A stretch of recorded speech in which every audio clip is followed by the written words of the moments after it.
Hey, it's your boy SergDragon, and welcome back to another edition of the Heavens Monsters podcast. With me always is T-Money, king of puppies. There you go. Sorry for the last video. We ran out of space for that clip. It reached the end. Sadly, that's what it does.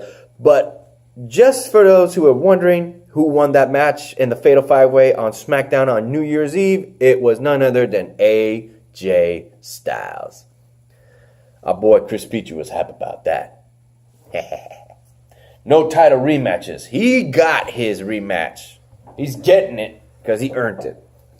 So, that said, we're moving on to from that on to the... Yeah. Because I had to think about the date. New Year's Eve and New Year's Day was on Monday Night Raw and SmackDown. So we got January 2nd of 2019. Happy New Year's, ladies and gentlemen, for 205 Live. The event starts with Drake Maverick. Thank you. I was about to say Drew. Drake Maverick announces that his decision to give Buddy Murphy, the current Cruiserweight champion, his request, which would be an actual match to prove to everybody in the world that he is the greatest cruiserweight in the world. So in order to do that, he had to put a couple of matches together for a fatal 4-way at Royal Rumble. That night, we had two qualifying matches. One would be Kalisto versus Lio Rush. Two high-speed, high-flying contenders that just kept... The match went on for over 20 minutes. They were all over the place.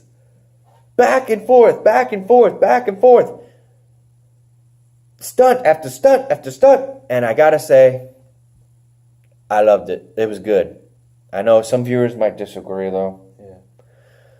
Ultimately, though, and I will say this, the winner should have been Lio Rush. I don't like the fact that he's a foul-mouthed, egotistical person, but give credit, he almost had the win. The only thing is, Lucha House Party was swinging their noisemakers, distracting him the whole time, giving enough time to recuperate for their buddy Kalisto, and ultimately, when he went for his frog splash, which he calls the final hour, he misses and hits pavement. He hits that ring, and Kalisto gets in there, hits his finisher, and gets into qualification and wins the match. So it will be Buddy Murphy and Kalisto and two more people. The second match was another qualifying match between old rivals of 205 Live, Akira Tozawa versus the submission specialist my tongue just messed up right there. Drew Gulak. Ultimately, that match was just as exciting.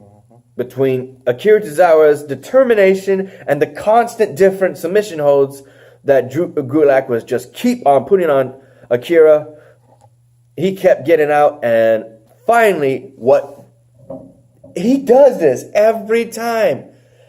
Instead of sticking to the groundwork, he went high, but he didn't jump.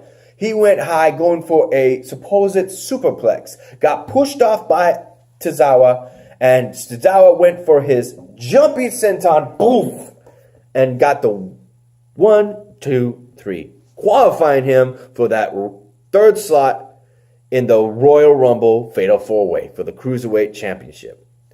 Next week, we got the final qualifying match between the former Cruiserweight champion, the soul of 205 Live, Cedric Alexander, versus the man from the Rising Sun who demands respect and is having Daivari speak on his behalf.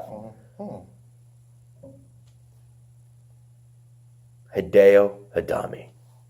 I almost forgot his name. I said about to say something else, but his name is Hideo Itami. And he's speaking that Japanese, and he's saying, you really learn respect. So next week, look forward to that. We'll be right back with the information for... Actually, no. Almost forgot. See, we don't need to. This week's NXT was a 2-hour event featuring the best of 2018. And they had some good matches. They had a 6-man ladder match to determine the first ever NXT... I'm trying to say this right because it's a tongue twister if you say it all together real fast. NXT North America Champion. And the winner of that match was Adam Cole. We had so many incidents. We had... it was so crazy.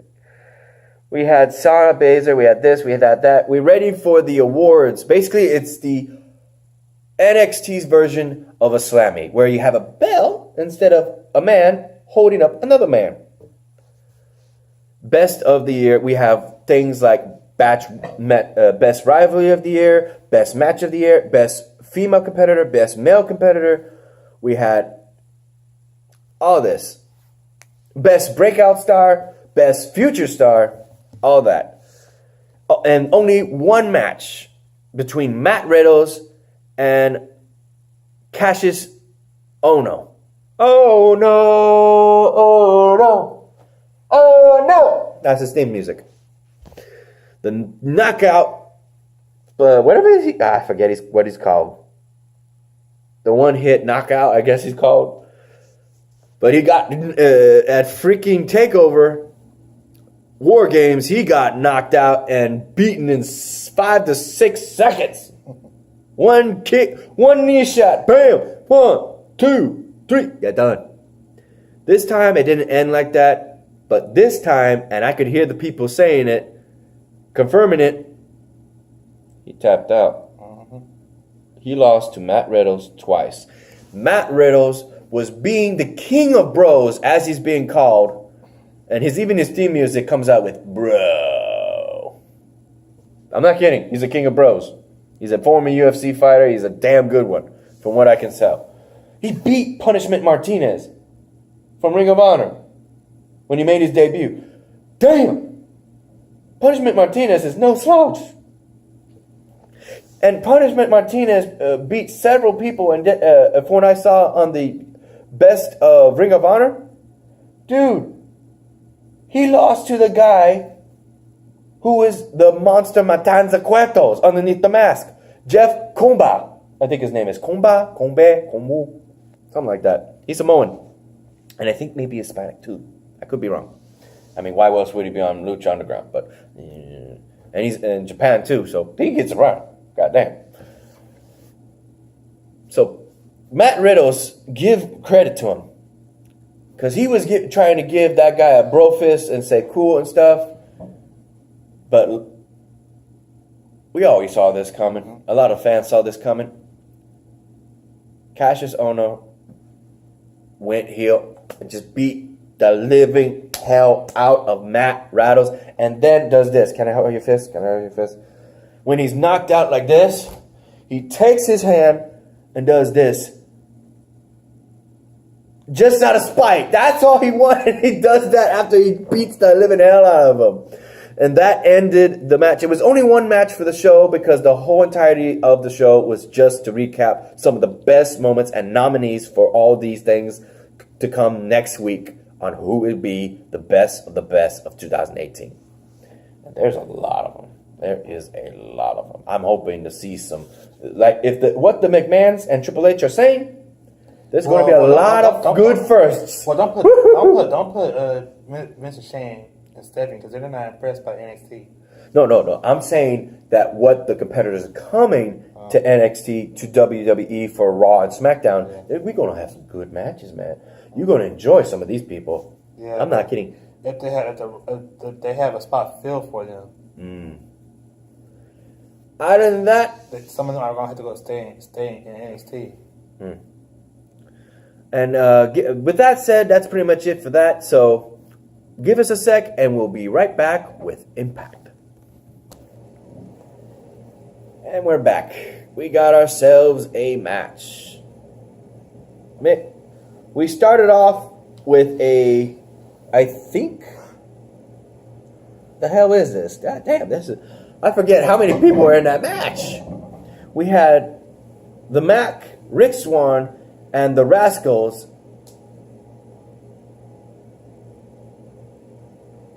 Oh, that's already telling you. Versus OVE and Ethan Page and Matt Sydal. Ultimately, the team of the Rascals, Swann, and Mac beat OVE and the people who tell you to open your third eye. You have a third eye? No. You have a third eye? Do you? I don't have a third eye. You have a third eye? No. I don't have a third eye. What? Why would you need a third eye? Why? Spiritual awareness? You guess so.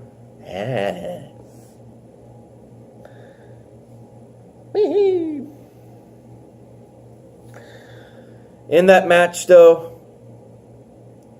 the mind games for Sami Callihan towards the Mac is just playing. And when Sami Callihan had the chance of beating the hell out of the Mac, Rick Swann says no, and he backs off. Rick Swann, whatever history he and Sami Callihan, it means something if Sami is just backing off. I don't know. But at Homecoming, this January 6th, we will have a match between the Mac, or Willie Mac, in Wrestling Impact, as he's called. Will fight Sami Callihan. So, look forward to that. You don't watch Impact no more. Nah, I just You should have. You want to know why? Because Eli Drake came into the ring, talked that smack, kept on whining, kept on complaining. Tommy Dreamer came in and bust his ass, but just as fast, Eli Drake was whooping Tommy Dreamer's ass. Look who showed up. Say it. Say it. You see it? Yeah, I know who Raven is. I grew up watching Raven. Aren't you surprised? Yeah, I already knew he was going to show up anyway. Yeah. Raven showed up, ladies and gentlemen, and they were all up in each other's faces. I don't know much about ECW because I didn't watch it at the time. I guess because they didn't have the channel for me. Yeah, because you probably didn't have, when they were on TNT. Not TNT, TNN.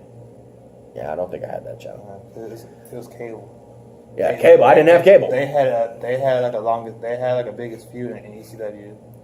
Yep. They still talk about it, apparently. Yeah, because the woman that Tommy Dreamer was married to was part of that feud. She used to be Raven's manager. Her name was Beulah McGillicuddy. Well, those two were arguing a storm in that ring, and Eli Drake, barely getting on his feet, was trying to escalate it even further, telling them to fight, dish it out, beat the hell out of each other, kill each other.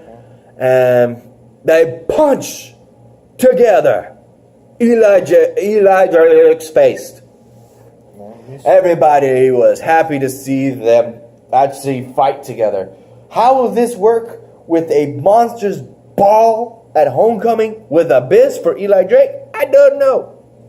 Yo, this woman right here, she was a part of that feud with Raven and Tommy Dreamer. She used to be Raven's manager, but then she realized she was in love with Tommy Dreamer because Raven was trying to figure out what was going on. She told Raven that she was pregnant. Ooh.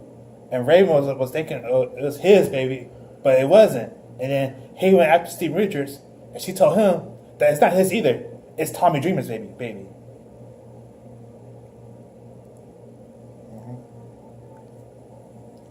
Damn. Okay, get back to the thing. Sounds like it's right here. Get back. Get on back. Have a good weekend.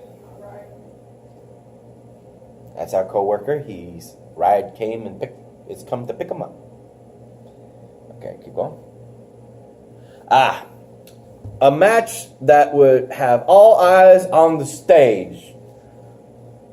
It would be a match between KM and Falabah, no, versus this, how you pronounce it, Dizzy Head Squad? Desi Head Squad as Scarlet, See, I get that. Let me show you. This is a weird way to spell a name. I can't spell it for a hill of shit. Is it backwards? Oh, damn. Cause that's a restaurant named Bordeaux's. Bordeaux. How the hell that works on phonics? I purposely made that rhyme. Seriously, I never learned a word can end with U and X. Where the hell was that? See, that's where my pronunciation problems comes into play with the fucking phonics. Ultimately, KM and Falabah win that match. But when the match started, as soon as they hit her music, dun dun dun dun dun, dun dun dun dun. Well, did she like the match? But we'll see. I don't know. She walked out on it after the match was over, and they're wondering, where you going? But they were staring at her the whole time for a good minute or two, and they were telling the referee was like, ding ding. Oh, we're in a match. Ah! And you know why? A woman like that, as beautiful as she is, and a nice looking body, she is nice to look at. She's not a 10 in my eyes. Of course, you don't look at women like that, like all the other guys do. Not my type. I'm not a blonde guy, honestly. Now you give me a brunette and you want to talk about silky hair? You want to talk about slitty hair? You want to talk about hair that looks wet? But here's the thing: she's really and a slender body. But she really is a brunette. Woo! She really is a brunette. I don't know. I would have to see how she looks at a brunette. I'll show you. But, I got a picture. Go ahead. We'll be right back as we get to that. Are we back? Yep. We couldn't find one with the hair. Brunette could be meaning different things, like light brown hair. She has it on Facebook. But I'll when I get it, I'll post. I'll send y'all it. Yeah, I like deep black hair sometimes. I like dark brown hair like mine, but darker. That's the kind of hair I like. You have a girl with long dark hair like that, and I'll be like, damn. I'll send y'all a picture. Well, this is another look for her. That's Scarlet. Mm-hmm. Damn. Mm-hmm. Is that a boob job? Or that's natural? All of them have boob jobs, bro. Don't say that. That's true. I don't lie. Don't ruin the dream. Well, you know it's true. Don't ruin the dream. Here we go. Oh. Hold up. That's her. Not bad. Not bad. Not bad, Scarlet. Not bad. A little longer, and I might be like, whoop. Okay, can I plug it in? I'm trying not to break his phone. Charger. Alright, let's get back with the show. Let me plug in his phone first.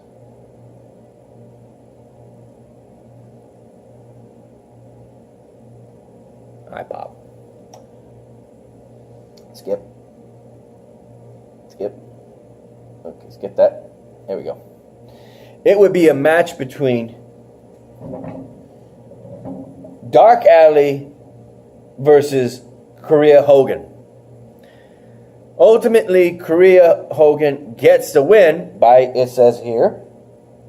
Wait, no. Soo-young, Dark Alley. Sorry, I was reading it wrong. But I remember, because I was like, no.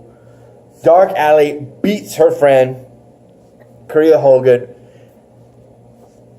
And when ultimately Soo-young would come in pursuit, but the powerhouse, Jordana Grace, comes in to fight the good fight. And the commentators are like, do you have any idea what you're doing starting a rivalry with Soo-young and Dark Alley? It won't end well. She does not know what she's getting into. I don't think this woman who's a powerhouse cares. She lifts weights, man. She whips huge ass weights. This girl can squeeze, make a woman tap out with just a bear hug. Kind of like Mark Henry. People still act, well, yeah. More like, let's go. You know, there's go ahead, talk. That's more guys like Mark Henry, because Mark Henry wasn't doing that back then.